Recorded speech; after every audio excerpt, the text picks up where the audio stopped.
خدا کا رشتہ سب سے بڑا رشتہ ہے. وہ میرا خالق ہے, میرا منعم ہے, اس نے یہ سب کچھ مجھے دیا ہے. پھر مجھے ایک دن اس نے بشارت دی ہے کہ اس سے ملاقات بھی ہوگی. تو ظاہر ہے کہ یہ چیز اگر ایک زندہ حقیقت کے طور پر میرے اندر آئی ہے تو اس کے اثرات بالکل مختلف ہوں گے.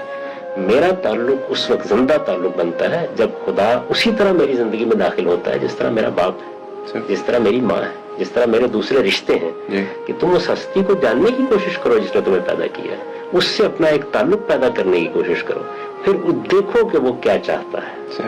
یعنی اس کی چاہت ہے جس کو بعد میں تم نے جاننا ہے, اس کی خوشی ہے اور اس کی خوشنودی ہے جو تمہاری منزل ہونی چاہیے.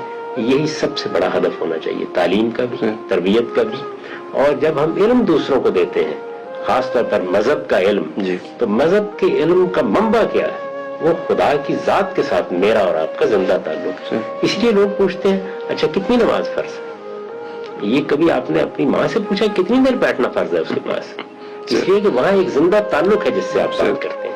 تو اس زندہ تعلق کو دریافت کرنا چاہیے اپنے آپ. دیکھیے زمین کے اوپر ایک چیز ہے جس میں خدا براہ راست بات کر رہا ہے کہ اللہ کی کتاب کو ہم نے دریافت کر کے, اس کے اندر سے اپنے پروردگار کو دریافت کر کے پھر دیکھا ہے, پھر ہی مان لائے کہ اس کو ترجمہ, سادہ ترجمہ, اور ایک کاغذ پینسل لے کے پڑھے, اور پھر کیا کریں, وہ جہاں سوال پیدا ہو وہاں ایک سوالیہ نشان لگا دیں.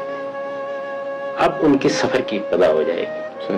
جہاں یہ چیز پیدا ہوگی وہیں انہیں چاہیے کسی صاحب علم سے وہ استفادہ کرے. وہ ماضی کے بھی ہو سکتے ہیں, وہ حال کے بھی ہو سکتے ہیں. اس سے ان کا علم بڑھنا شروع ہو جائے گا اور کتاب سے ان کا براہ راست ریلیشن پیدا ہوگا. جیسے ہی براہ راست ریلیشن ان کا پیدا ہو جائے گا پھر کتاب کے درمیان میں سے لوگ ہٹ جائیں گے.